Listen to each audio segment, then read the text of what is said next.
সামাজিক সদ্ভাব কার্যক্রম শ্রদ্ধেয় ডক্টর বাবা সাহেব ভীমরাও রামজি আম্বেদকরের জন্ম জয়ন্তী আজকের এই অনুষ্ঠানে আমাদের সামনে যারা উপস্থিত, বিশেষ করে হিরালালদা এবং আমাদের পাশে তরুণদা, এখানে অনেক সুধীজন এবং দিদি বোনেরা এবং ভাইরা, সবাইকে আমি আন্তরিক শুভেচ্ছা জানাচ্ছি। গত নববর্ষ চৈত্র শুক্ল প্রতিপদ তিথি আমরা পালন করেছি। নববর্ষের শুভকামনা জানাচ্ছি। আগামীকাল বাংলার নববর্ষ পালন হচ্ছে, পয়লা বৈশাখ। সেজন্য আজকেই আমি আপনাদের প্রাক নববর্ষে আন্তরিক শুভেচ্ছা এবং অভিনন্দন। আমরা বড় ভাগ্যবান, আমরা যারা ভারত মাতার সুপুত্র হিসাবে, যেমনভাবে আমাদের সামনে আমরা ভারত মাতার পূজন করলাম, এমনি তার সুপুত্র সুসন্তান আমরা বাবা সাহেবজির আজকে চিত্রতে পুষ্পার্পণ করেছি। আমরাও সেটাই সংকল্প আজকে নেব যে আমরা আমাদের সমাজকে আজকের এই অবক্ষয়ের যুগে আমরা আমাদের সমাজের উত্থান চাই। আমরা সবাই মিলে এই সমাজের যে পরিস্থিতি তার পরিবর্তন ঘটাবো। সমাজের মধ্যে আমরা সবাই মিলে সদ্ভাব নির্মাণ করব। আমাদের আন্তরিক সবাইয়ের শুভকামনা থাকবে যে আমরা সবাই এক মায়ের সন্তান, ভারত মায়ের সন্তান। সেই জন্য আমরা আজকের এই সামাজিক সদ্ভাবে আমরা যদি দেখি, আমরা সবাই ঈশ্বরের সন্তান। আমাদের সবাই জানি যে একম সদ্বিপ্রা বহুধা বদন্তি। আমরা আমাদের সংস্কৃতির এটাই শ্রেষ্ঠ পরিচয়। ভারত ভূমিতে যারা জন্মেছেন, এটা দেবভূমি, এটা পুণ্যভূমি। এই মায়ের সন্তান হিসাবে আমাদের কেউ ছোট বড় নয়, সবাই আমরা এক মায়ের সন্তান। সেই জন্য এই ধরনের কার্যক্রমের মাধ্যম দিয়েই আমরা এই ভাবনা সমাজের মধ্যে জাগ্রত করতে চাই। আজকের সেটাই উদ্দেশ্য। আপনারা তার কথা শুনছেন, আপনারা আরও পড়বেন, আরও জানবেন। আমি আজকে আপনাদের সামনে কয়েকটি প্রশ্ন আমি আপনাদের কাছ থেকে আশা করব। কয়েকজন আপনারা নিশ্চিত কিছু মতামত দিতে পারবেন, সুঝাও দিতে পারবেন, কিছু জিজ্ঞাসাও করবেন। কারণ আমাদের এই ধরনের ছোট বৈঠকে আমরা প্রত্যেকেই কিছু না কিছু আদান প্রদান করতে চাই আমাদের ভূমিকা সম্বন্ধে। এখানে আমরা যারা এসেছি তাদের কাছে আমি আবেদন করব যে আপনারাও নিজের জায়গায় দাঁড়িয়ে একটু জোরে আপনারাও নিজের নাম বলবেন। তারপর আপনার যে বিষয় সংক্ষেপে কিছু জিজ্ঞাসা থাকলে কিংবা কিছু মত বিনিময় থাকলে, সুঝাও থাকলে, কিছু ওপিনিয়ন থাকলে আপনারা বলবেন। আমরা আপনাদের কাছ থেকে সেটা শুনবো। আমার যদি জানা থাকে আপনার প্রশ্নের উত্তর আমি বলবো। কারণ আজকের আমরা এই অনুষ্ঠানে সকালে আমরা গিয়েছিলাম, পিছনে রাজীবজি বসে আছেন, রাজীব সরণজি আছেন না, আমরা গিয়েছিলাম। আমরা বাবা সাহেব যে বড় মূর্তি আছে আমাদের, যেখানে মিলিটারি ক্যান্টনমেন্ট আছে তার পাশেই সেখানে আমরা সকালবেলা গিয়ে আর সেখানে আমরা পুষ্পার্পণ করলাম। তার সেই বড় স্ট্যাচুর উপরে আমরা মাল্যার্পণ করলাম। এবং আমরা যখন সেখানে গিয়ে ভারত মাতার জয়ধ্বনি দিচ্ছি, সবাই আমাদের সঙ্গে গলা মিলাচ্ছে। যারা ওখানে কাজ করছিল তারাও মিলাচ্ছিল, যারা বিভিন্ন সমিতির থেকে বাবা সাহেবজির নামে আলাদা আলাদা সমিতি করেছিল তারাও আমাদের সঙ্গে ভারত মাতাকে জয় বলছেন। আজকে এই ভাবনাটা সেই ছোট্ট অনুষ্ঠানের মধ্যে, সমাজের মধ্যে এক স্বতঃস্ফূর্ত যারা চেষ্টা করেছিল যে আমাদের সমাজে আমরা বঞ্চিত, আমরা হিন্দু নয়, আমরা আলাদা, কিন্তু আজকে আমাদের সবাইকে বাধ্য করছে। সেই জন্য আমাদের সমাজের পরিস্থিতিতে, কারণ আমরা নিজে জানি আমাদের হিন্দু সমাজকে আমরা নির্দোষ করে তুলব, এটা আমাদের সংকল্প না। সমাজের মধ্যে যেসব দোষ আছে, এই দোষটা আমাদেরই। রীতি নীতি আমরা প্রাচীনকাল থেকে আমাদের পরম্পরা আছে, কিন্তু দোষ উঁচু নিচু ভেদভাব আছে, কুসংস্কার আছে, কুরীতি আছে আমাদের। এটা আমার সমাজে, যেন আমরা সবাই মিলে এই সমাজকে গড়ে তুলব। আজকে আধুনিক ভারতে সেই দিশা দিয়েছেন আধুনিক ভারতের যিনি মনু, তিনি সদ্য বাবা সাহেব রামজি ভীমরাও রামজি আম্বেদকর। রামজি ছোট ছেলে, 14তম সন্তান, ছোট। যখন ইনি বলছেন যে আজকে যখন সমাজে ডেমোক্রেসি চেঞ্জ হচ্ছে, এসব বলছে, তখন আমাদের ওনার জীবনে আমাদের কাছে বাঁচল কি? তার বাবা মিলিটারিতে ছিলেন, পরবর্তীকালে তিনি শিক্ষক হয়েছিলেন, আদর্শ শিক্ষক, কিন্তু ছোট ছেলে, 14তম ছেলে কিন্তু তৈরি করছে। ছোটবেলায় বাবা সাহেবজি মা মারা গেছে। বাবা সাহেব সংসারী, তিনিও বিয়ে করেছেন,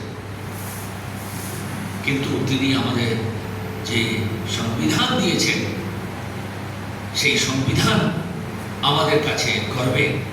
তার হস্তলিখিত সংবিধান। আজকে ভারতের প্রধানমন্ত্রী যখন প্রথম পার্লামেন্টে ঢুকেছেন, তিনি সেই সংবিধান মাথায় নিয়ে পার্লামেন্টে ঢুকেছেন। কোন সংবিধান? যে সংবিধানের প্রথম তিনিই ছিলেন সভাপতি, তিনি চেয়ারম্যান ছিলেন, এবং যে সংবিধান তিনি লিখলেন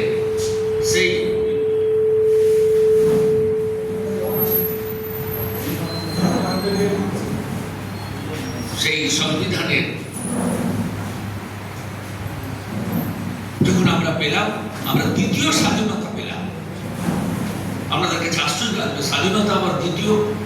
কারণ আমরা 1947 সালে আমরা 15ই আগস্ট আমাদের দেশের স্বাধীনতা লাভ করেছি, স্বতন্ত্রতা প্রাপ্তি, কিন্তু খণ্ডিত স্বাধীনতা, দেশ বিভাজিত হয়েছে। এই খণ্ডিত স্বাধীনতা আমরা পেয়েছি ঠিকই, তারপরে যখন আমরা আরেকটু এগোলাম, তখন আমরা 1950 সালে আমরা সংবিধান পেলাম, তো আমরা আমাদের দ্বিতীয় স্বাধীনতা লাভ করেছি।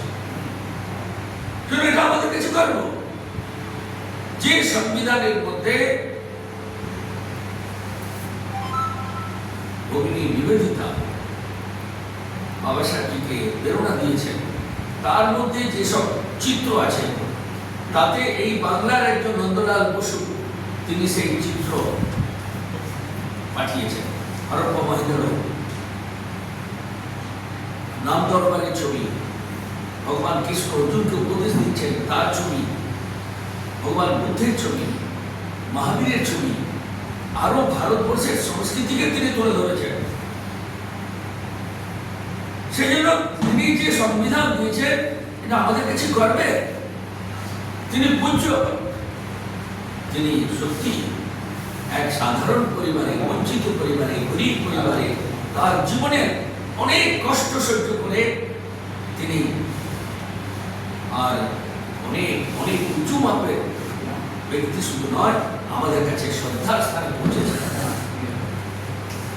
আমরা যদি দেখি আমাদের সংস্কৃতি বলে শিবম গুপ্তা, শিবম জজে, তিনি এই কাজ করতে করতেই শ্রেষ্ঠ ব্যক্তিত্বে পরিণত হয়েছে।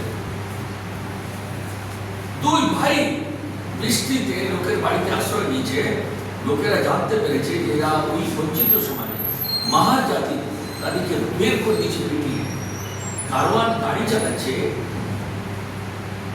খালি গাড়ি, দুই ভাই খেলতে খেলতে গাড়িতে চেপেছে, গরুর গাড়ি, বেলগাড়ি। গাড়োয়ান দেখছে আমার গাড়ি অপবিত্র হয়ে যাবে, গরু খুলে দিয়ে গাড়িটা উঠে দিয়েছে।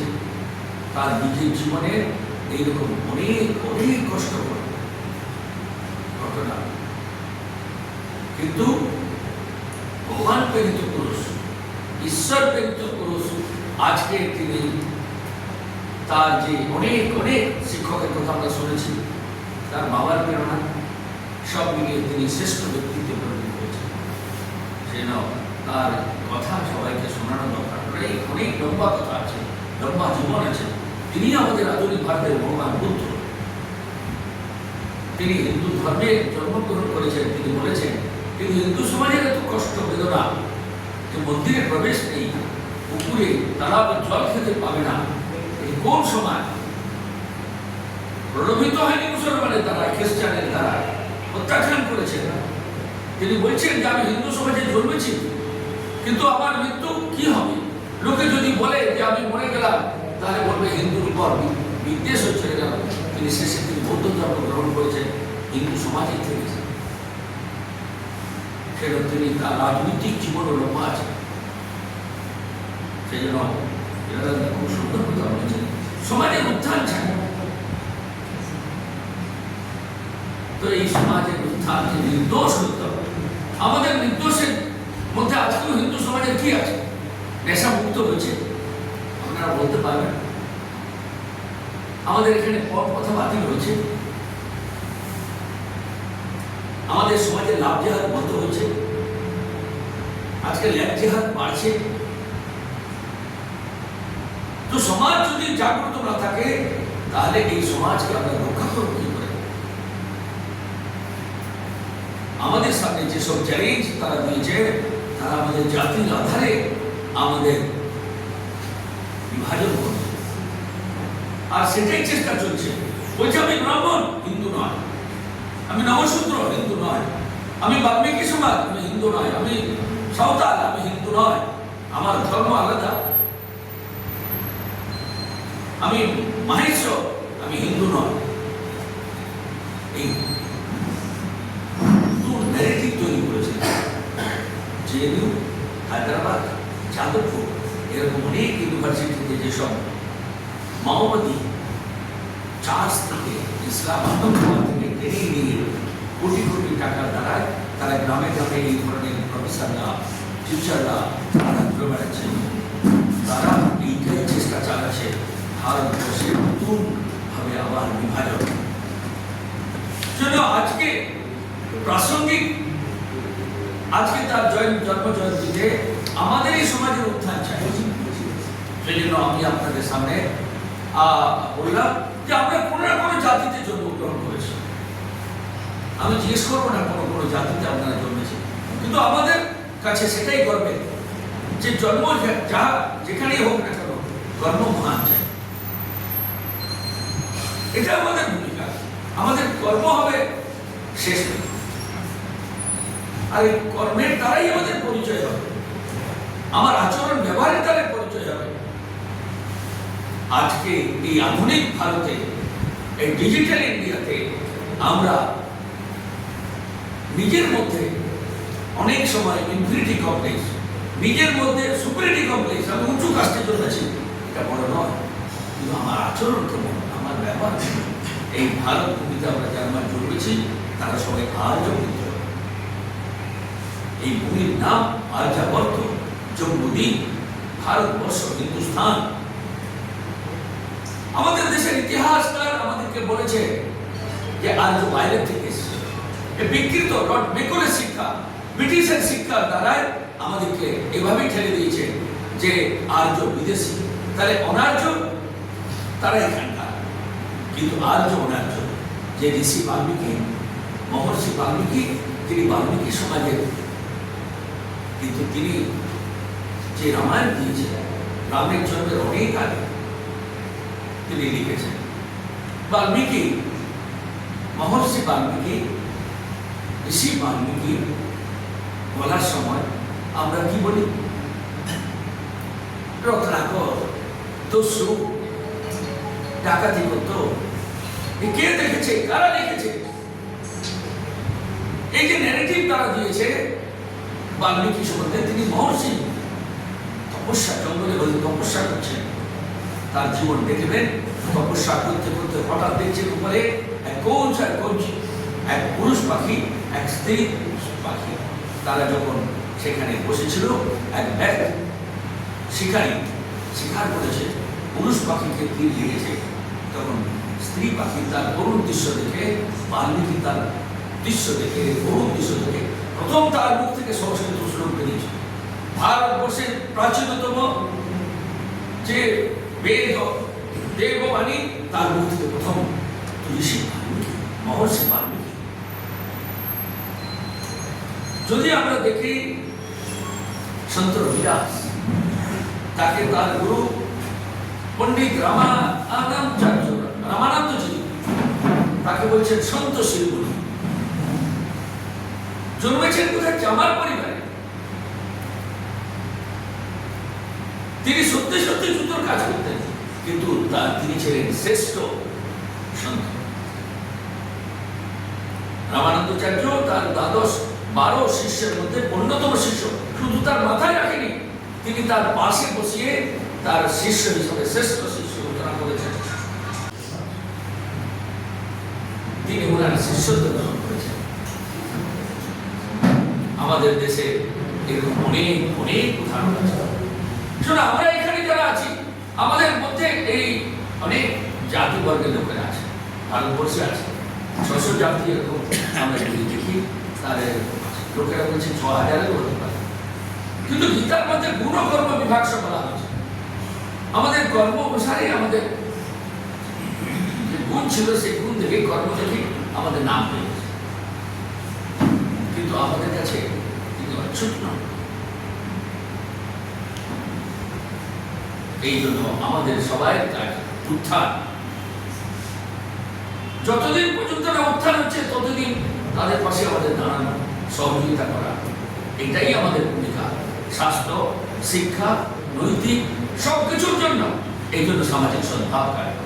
সামাজিক কাজ কোনো অর্গানাইজেশন নয়, সামাজিক সদ্ভাব একটা ভাবনা সমাজের মধ্যে আমাদের জাগ্রত করব। সেই জন্য সবাই মিলে প্রত্যেকের নিজস্ব কিছু সংগঠনের মধ্যে আমরা আছি, আমরা তাদেরকে অনুরোধ করব তাদের মধ্যে এই ভাবনা যাক। আমি এখানে একবার জানতে চাইব যে আমরা যারা বসে আছি, আমরা তো নিশ্চিত কোনো জাতি বর্গে জন্মেছি, কিন্তু আমরা আমাদের একটা গোত্র আছে।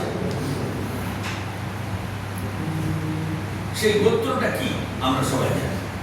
যারা বলুন যে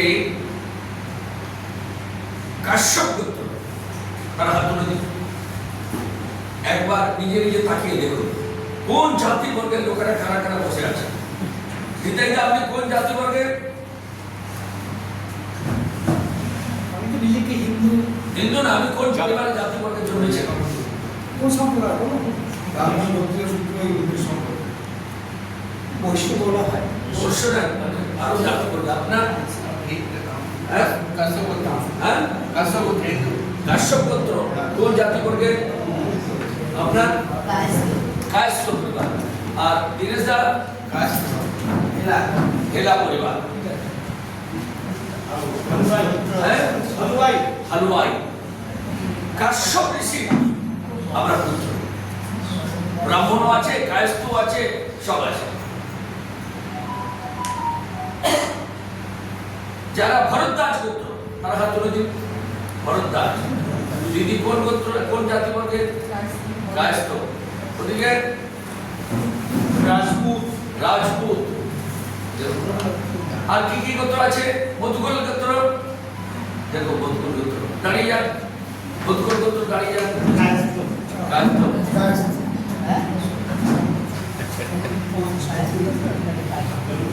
কি বলো? বসে যাতে সব আছে।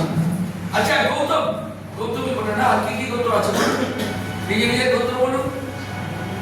সব গোত্রে যদি দেখি, সব ঋষির পুত্র, ঋষি পরম্পরা।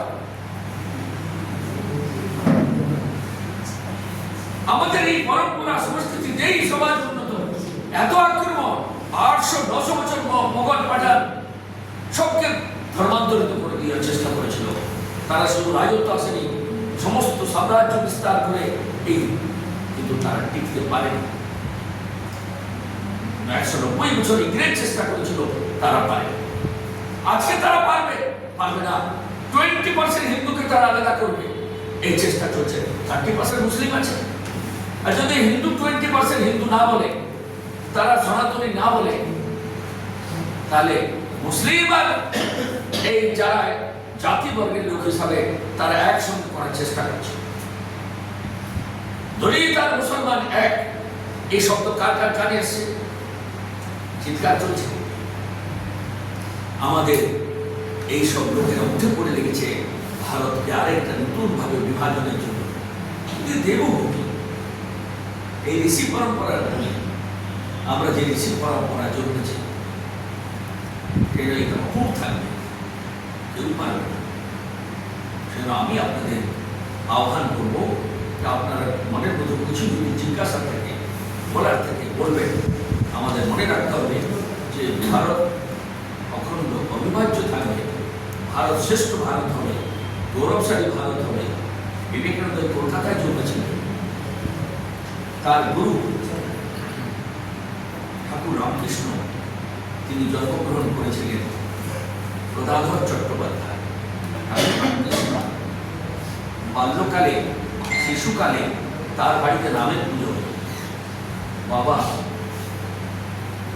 ক্ষুদিরাম চট্টোপাধ্যায়, মা চন্দ্রমণি, ছেলে উপনয়ন দিচ্ছে বইটা। ঠাকুর রামকৃষ্ণের বইটা হবে উপনয়ন। এখানে উপনয়ন কার কার আছে বইটা? বইটার সময় ভিক্ষামা হয়, আমরা জানি কি কি হয়, কি হয়? বলো বলো ফটাফট বলো।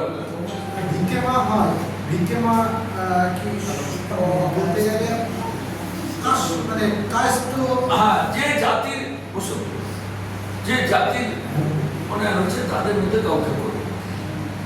ঠাকুর রামকৃষ্ণ গদাধর বালক তার উপনয়ন নিয়ে সময় ভিক্ষামা কে হবে?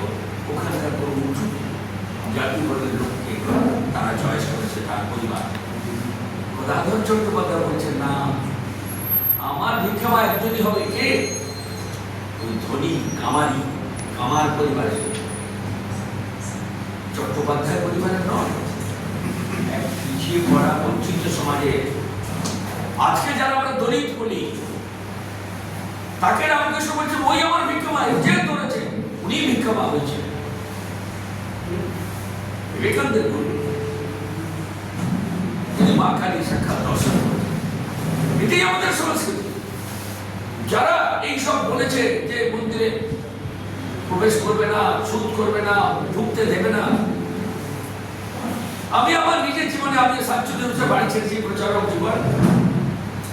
যখন প্রথম প্রচারক হয়ে গেছি, সেখানে খেলাধুলো করছি, শরীরে ধুলো লেগেছে, আমার রংটাও একদম পাকা।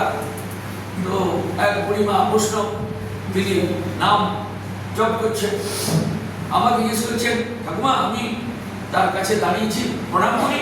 না বাবা, আমি হরিনাম করছি, এখন ছিল না। তোমার নাম কি? আমি বললাম আমার নাম অদ্বৈত।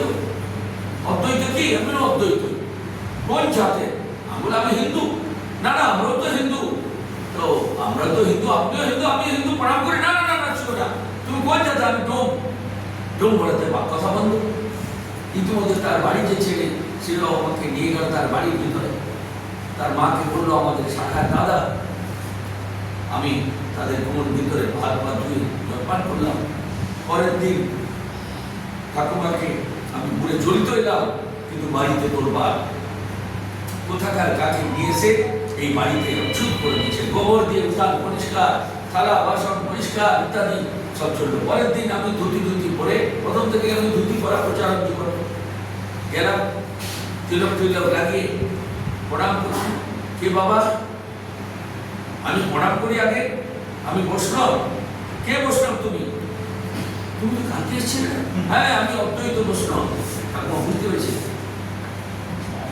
আমার সমাজে আজকেও সেই ঠাকুমার দোষ না আমার দোষ? কোথাও না কোথাও এই ভ্রম সমাজের মধ্যে বসে আসে। তার জন্য যদি সমাজকে আমরা গালি দিই, কমিউনিস্টরা প্রথম থেকে বলেছে ঘুণ ধরা সমাজ, তারাই প্রথম থেকে এসব তৈরি করেছে। গরু কেন খেতে নেই? প্রথম থেকেই আমাদের সন্তরা বলেছে গরুর মাংস খেলে কুষ্ঠ রোগ হয়, চর্মরোগ হয়। গরু একটা আদর্শ প্রাণী, আদর্শ জীব, একমাত্র জীব যার মধ্যে সব গুণ আছে। সব তিনি যে খাবার খায় গরু সব শরীরে বিষ করে নিয়ে নেয়, আর যা কিছু উৎকৃষ্ট আমাদেরকে দেয়, দুধ দেয়, তার শরীরে ভেতরে যা কিছু বিষ নিচে চামড়া নেই। তার শিং উপকারী, তার শ্বাস উপকারী। কোন লোক যদি রোজ গায়ে পিঠে হাত বুলায় 3 মাস রেগুলার, নিরোগী হবে। গোবর গোমূত্র সবটাই ঔষধি। পঞ্চামৃত খাই নিরোগী, তাহলে তার ভেতরে যে বিষ হয়, জ্বর হয়, সেটা কোথায় যায়? লোকেরা বলেছে তিনি মাংসের মধ্যে নিয়ে নেয় কোনটা। সেই মাংস খেতে আমাদের দেশে লোকেরা শ্রেষ্ঠ বিজ্ঞানী ছিল, তারা জানতো সেটা গরু মাংস খায়। আজকে যারা আমাদের সমাজকে ধোকা দিচ্ছে, গোপালন নয়, বাড়িতে কুত্তা পালন করবে, গোপালন নেই, গাছ কাটবে, গাছ বৃক্ষ রোপণ নেই। আমাদের পরিবারের সন্তান সন্ততি নেশা মুক্ত নয়, নেশা যুক্ত হয়ে যাচ্ছে, আমার সমাজ থেকে ধর্মান্তরিত হয়ে যাচ্ছে। স্বামী বিবেকানন্দ বলছেন, আমার সমাজ থেকে যদি চলে যায় তাহলে আমার সমাজের একটা সুগম্য নয়, শত্রু তৈরি হবে। কোন জাতিবর্গের মেয়েটা চলে গেল লাভ জেহাদ হয়ে? দলিত, পিছিয়ে পড়ে, নিচু জাতে, ব্রাহ্মণ জাতে না, হিন্দু সমাজ থেকে চলে যাচ্ছে। আমরা সবাই মিলে এই সমস্যার সমাধান করব, এটাই সংকল্প, এটাই সদ্ভাবনা, এটাই আমাদের চিন্তা। সেজন্য আমি আপনাদেরকে কয়েকটি কথা বলে এখানে শেষ করছি। আপনাদের কিছু জিজ্ঞাসা, কিছু প্রশ্ন নিঃসংকোচ বলবেন, আমার জানা থাকলে আমি উত্তর দেব।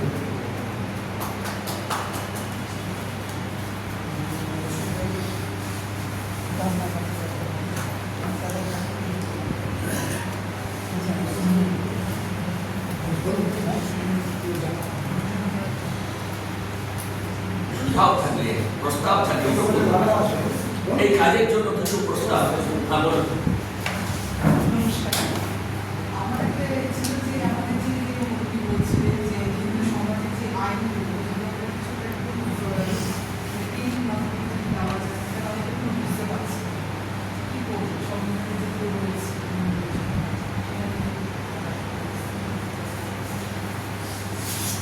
স্বাভাবিক ন্যায় আমাদের মানেই সত্য, ন্যায় মানেই সত্য হওয়া উচিত।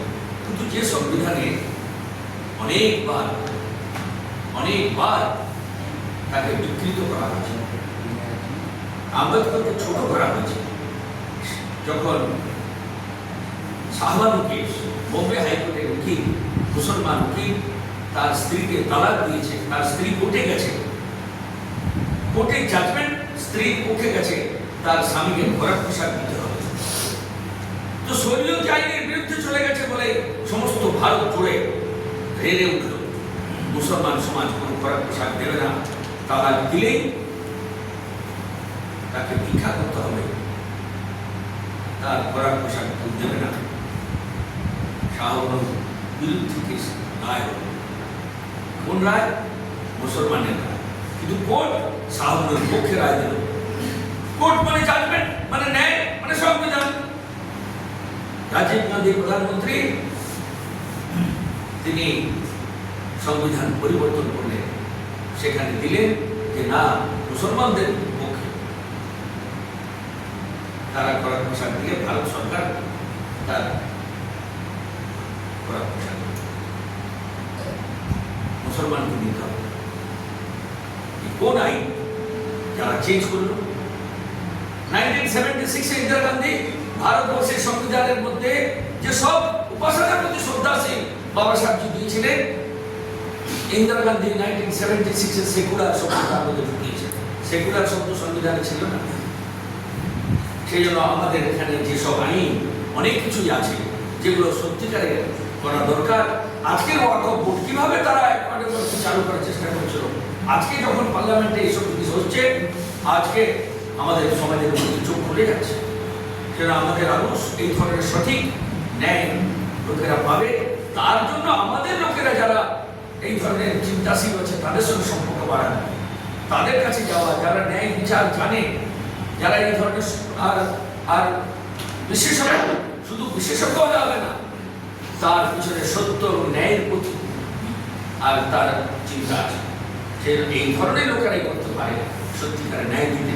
কারণ লক্ষ লক্ষ টাকা নিয়ে একটা ক্রিমিনাল ডাকাতকে লোকেরা বাঁচাচ্ছে, কোটি ন্যায় হচ্ছে না, নীতি সেখানে দেখছে না।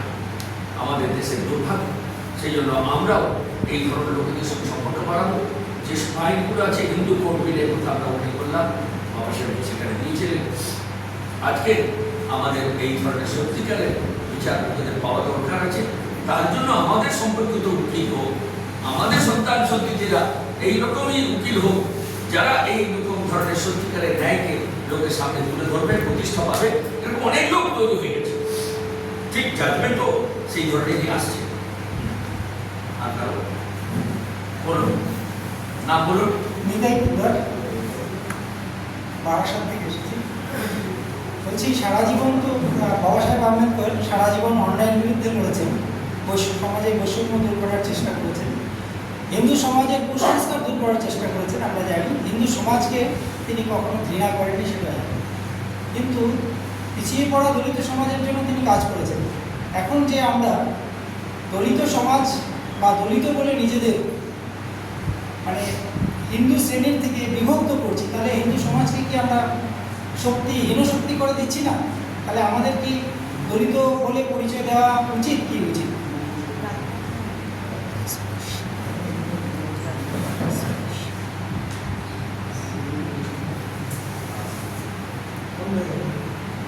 আমাদের হিন্দু সমাজের মতো এরকম মাঝে মাঝে কারেন্ট চলে যায় হিন্দু সমাজে,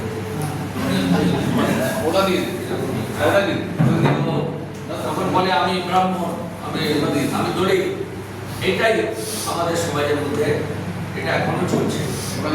কিন্তু কেউ যদি কোনো কারণে, হ্যালো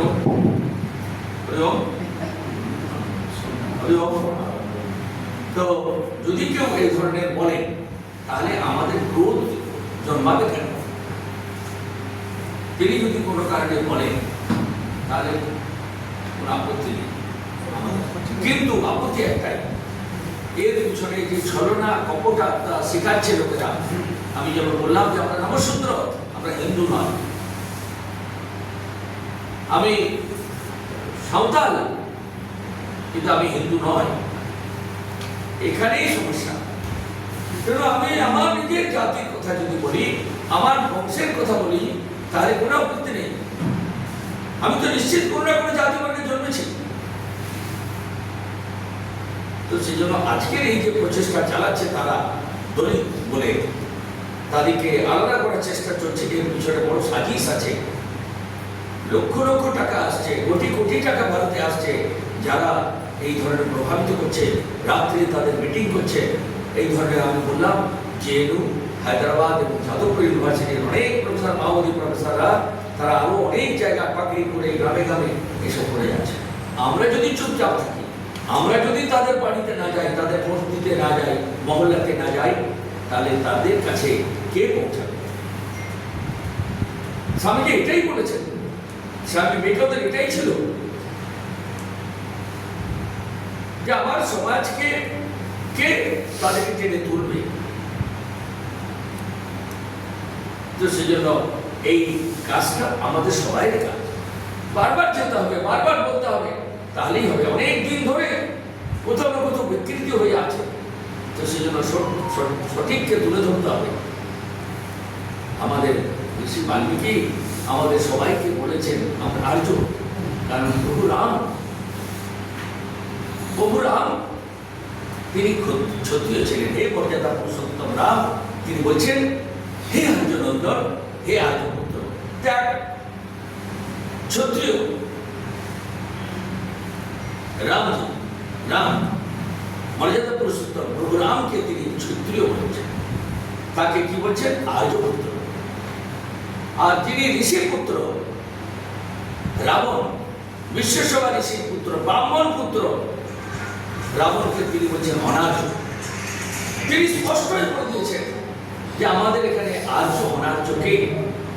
আমাদের এখানে গুণ কর্ম বিভাগ শুধু নয়, আচার ব্যবহারতেই আমাদের পরিচয়, আমরা আর্য পুত্র, আর্য আমরা। সেজন্য অনার্যকে তার আচরণ ব্যবহার কেমন? রাবণ ঋষির পুত্র, ব্রাহ্মণ পুত্র, আর অনার্য তিনি বলেছেন। সেই জন্য আমাদের এখানে এই সময় বিষয় নিয়ে যারা পরিকল্পনা করে আরেকটি শব্দ চালাচ্ছে, সেটা হলো মূল নিবাসী। এই মূল নিবাসী বলে সমাজকে আরো করে দিচ্ছে। আমরা এখানে যদি শুনি যে আমেরিকা থেকে এসছে, ধীরে ধীরে ধীরে ধীরে তারা এই মূল নিবাসী শব্দ বলে তাদেরকে আলাদা করার চেষ্টা চালাচ্ছে। তো একটু বাইরে। তো মূল নিবাসী আমরা সবাই, কিন্তু মূল নিবাসী বলছে তাহলে জনজাতি সমাজের কাছে যাচ্ছে। আমরা বলছি জনজাতি গৌরব দিবস পালন করো। তাদের অনেক লোক যারা জনজাতি সমাজে জন্মেছে, তাদের উত্থানের জন্য কাজ করেছে, তাদের জন্ম জয়ন্তী পালন করো। এটা আমাদের করতে হবে।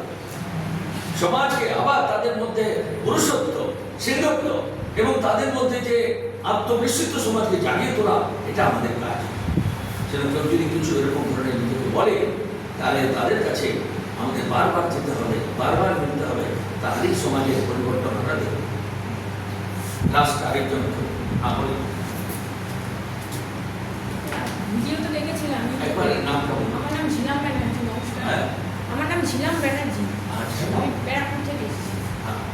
কিছুদিন আগে ভিডিও দেখেছিলাম যে কিছু কিছু জাতি তারা বাবা আম্বেদকরকে পুজো করছে, ঠাকুর রূপে পুজো করছে, এবং তারা বলছে আমরা হিন্দু দেবদেবী মানি না, উনি আমাদের কাছে দেবতা।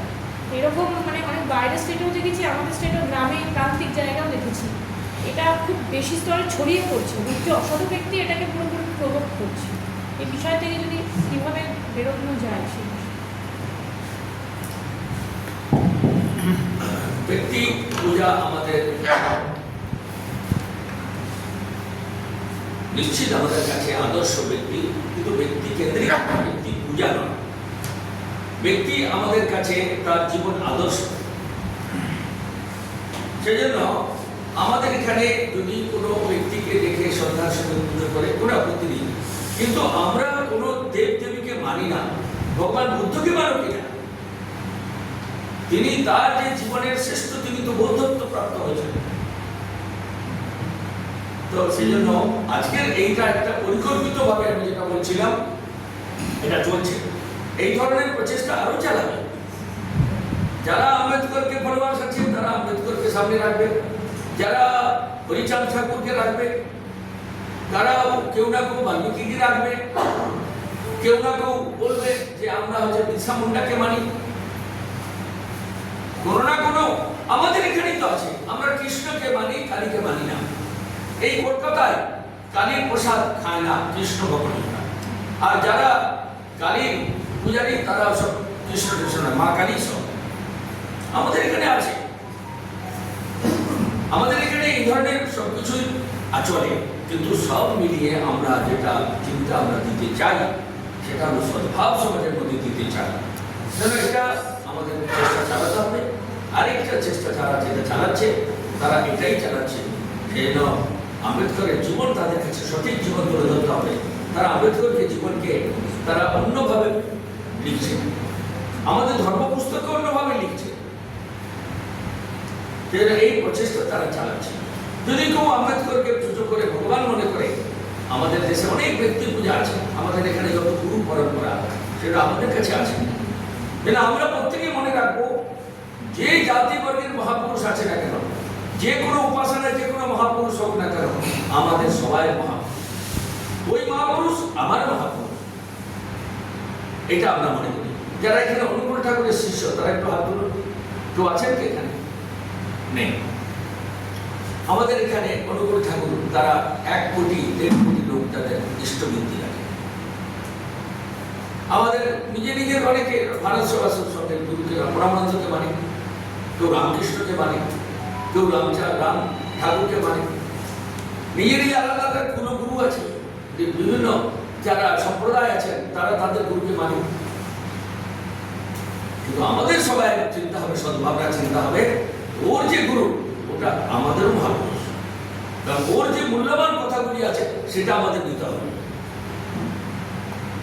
আর তার মূল্যবান কথাগুলো তুলে ধরতে হবে সমাজে, সবার কাছে, তাদের কাছেও তুলে ধরতে হবে যে ঠাকুর তো এই কথাগুলি বলেছে, সমাজের জন্য বলেছে। আজকে সেই মিলনের যুগ, মহামিলন করাতে হবে, মহা সমন্বয়ের যুগ। এটা আমাদের সদ্ভাবনার কাজ। আমরা যারা আজকে এসেছি সংখ্যায় কম নয়, এই কাজ অনেক অনেক লোক, মুনি ঋষি সন্ত, অনেক জাতিবর্গের লোক তারা কাজ করছে। আমরা আমাদের নিজেদের পরিবারের জন্য করবো, নিজের পরিবারের মতো গিয়ে চর্চা করবো, আমার পরিবারকে সমৃদ্ধ করবো, সপ্তাহে পরিবারের সবাইকে একসঙ্গে বসাবো, তাহলেই আমাদের পরিবার প্রবোধন হবে। মোবাইল পার্কিংয়ে রেখে দেবো, সেদিন মোবাইল থেকে বাঁচো। 1 ঘন্টা আমরা পরিবারের সঙ্গে একটু একটু করে সব বিষয়ে চর্চা করতে পারি। আমরা আমাদের তবেই আমরা সবাইকে ভারত বোধ জাগাতে পারবো। আমাদের এখানে রাষ্ট্রীয় কর্তব্য জাগানো, আমাদের এখানে নাগরিক শিষ্টাচার শেখানো, শুধু হেলমেট বা রেড লাইট মানা নয়। ভারতকে জানো, ভারতকে মানো, ভারতের হয়েই কাজ করো। স্বাধীনতার পরও আজকেও আমাদের এখানে অনেক লোক আছে যারা বলে যে গলায় চাকু রাখো, আমি ভারত মাতাকে জয় বলবো না, বন্দে মাতরম বলবো না। তাহলে এই ভারতের খায়, ভারতের মাটিতেই থাকে, রাজনীতি করে, ব্যবসা করে, সব করে, এটাও তো তারা বলছে। তাহলে এইরকম সময়ে আমাদের কাছে যেসব এই ধরনের বড় সমস্যা আছে, চ্যালেঞ্জ আছে, সেই চ্যালেঞ্জের সামনা করার দায়িত্ব আমাদের। কিন্তু এটা মনে রাখতে হবে যে এই সংখ্যায় ধীরে ধীরে কমবে, আরও কমবে। কারণ প্রদীপ যখন প্রজ্বলিত হচ্ছে, তার যখন তেল এবং ঘি কমে যায়, শেষের দিকে প্রদীপটা কী করে, দপ করে জ্বলে ওঠে। আর তারপর প্রদীপটা কী হয়, নিভে যায়। এই নেভার সময় ওদের আসছে। সেই জন্য আমরা আমাদের যদি কাজ চালিয়ে রাখি, আমাদের যদি সত্যটাকে ঠিক মতো তেল দিয়ে রাখি, তাহলে প্রদীপ জ্বলতে থাকবে। ভেতরে আমাদের সক্রিয়তা চাই, আমাদের ভেতরে যাতে কুসংস্কার না থাকে, আমাদের ভেতরে যাতে এই ধরনের আর অহংকার ভাবনা না থাকে, অহংকার মুক্ত হয়ে আর সমাজের মধ্যে পরোপকারী মানসিকতা নিয়ে, এক নিঃস্বার্থ ভাবনা নিয়ে আমরা যদি করি, তাহলে আমরা আমাদের আজকের এই বাবা সাহেবের জন্ম তিথি দিন পালন করা সার্থক হবে। আমার মনে হয় আজকের এইটুকু শেষ